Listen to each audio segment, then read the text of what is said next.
Here's a question that we have received. I am the lead minister in our church and feel that one of my principal duties is to cast a vision for the church.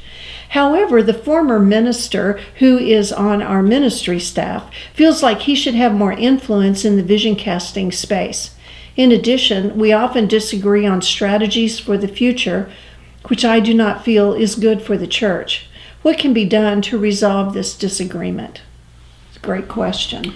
Really great question. Yeah, and I think first thing we can do is we can agree with this person who sent us this question. We can agree with you that one of the principal duties of a lead minister is to do some vision casting for the church, to cast a vision for the church, and then to be a cheerleader for that vision. Right. Really. Provide direction. Provide direction, and then encourage the church to pursue those goals in a vision. That would be one of the principal duties of the lead minister. And by the way, I would say there are a couple of other principal duties. One, of course, would be preaching and teaching. Sure.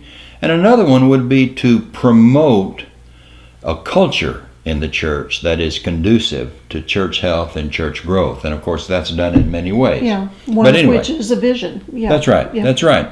So anyway, okay, we are agreed. That is important for the lead minister to lead the way in casting a vision. I would say too here that the presence of a former minister or the presence of the former minister can be a blessing.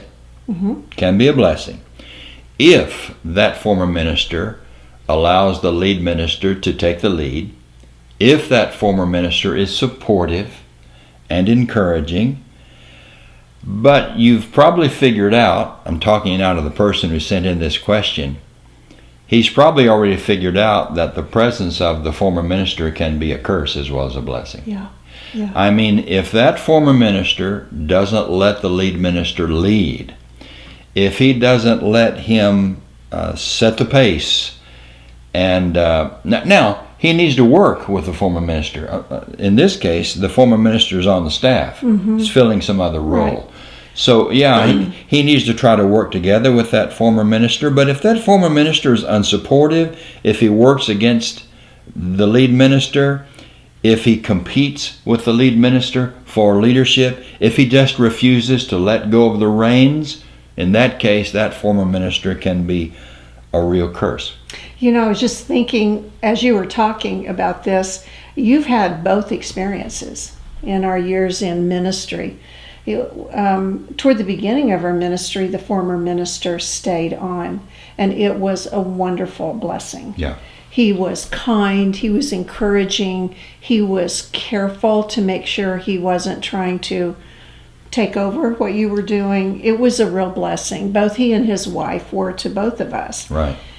However, another place where we worked, the former minister stayed, and it was abysmal experience. It really was. And he had great difficulty letting go of the role. He worked behind your back. He did things and said things that were hurtful. You know, it was a curse. In fact, it probably ultimately led to us moving. Eventually, that was what drove it. So it was pretty much of a nightmare for us most of the time we were there, which was a long time, you know. So ultimately, we kind of threw our hands up and said, that's enough, we can't. I guess what you're saying is we probably have some credibility on this particular question. We do. Well, yeah, we've experienced it both ways. We can see both sides. We can see both sides. And this is sounding a little toward the negative to me. Yeah, so. Okay.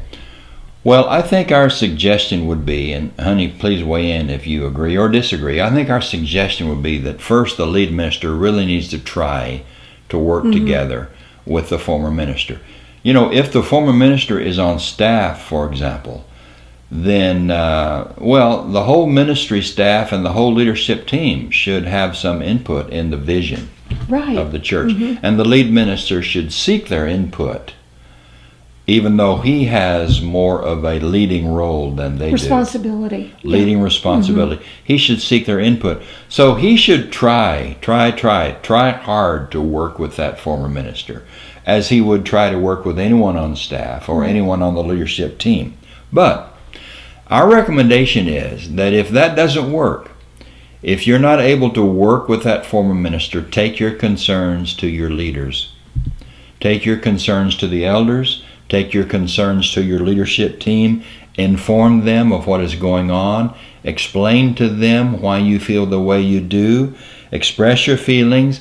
Let them know of the danger that you feel exists to the church if the problem is not handled, and then ask them to handle the problem with the former minister. Right. I think there's too much of an inclination to shoulder that problem yourself, speaking from the standpoint of the minister. Mm-hmm. It's really not your problem. It's the church's problem. It's the leader's problem. So let the leaders of the church handle this problem. Don't take it on yourself. Yeah, he really can't fix it. No, he can't. He can't. He's got to have the support of the leaders. Yeah, I mean, he doesn't have the, I don't want to use the word authority, but he doesn't have the tools and the ability to fix this situation. So it is just going to lead to frustration and more fracture in the long run. So take it to the people that can fix it. Yes. Yeah. If that former minister won't let the lead minister lead, take that situation to the leaders of the church and ask them to handle it. And I think because this is a situation that happens quite a bit, we're very interested in preempting problems before they happen. So we would encourage all ministers who are applying for jobs or being interviewed, talk about job descriptions, especially if there are multiple people on staff. Who does what, so everybody can know what they're responsible for. It's written down on paper. And then when someone leaves their lane, you can have the conversation, and the elders will, or the church leaders, whoever has helped put those job descriptions together, it's right there, then it's problem solved. This is what he's supposed to be doing, not what you're supposed to be doing. So we really encourage ministers to make sure there's a job description and encourage one to be put together if there isn't one. And to church leaders, this may sound too businessy to you, but it's a way to organize the work, make it more effective, and to really preempt problems. That's good. And taking sides with one or the other, and even how you onboard a new minister, you let the church know you're behind him, what his responsibilities are, and that the church is expected to get behind and support, because it's not about whose side they're on. It's not the Paul or the Apollos situation. It's about helping people come to know Jesus. And everything gets really distracted without that, and a lot of problems, and we'd never get outside the church doors. I like your suggestion very much about job descriptions, because the presence of the former minister in a church can be a blessing, or it can be a curse. And job descriptions can help to mitigate against problems, right? And preempt them. Good. And it's a really important conversation, I think, for the former minister. That may feel like a demotion to him, and it's important to work with him and help him discover what he will be doing, the importance of his new role, how he will still contribute in just in a different way.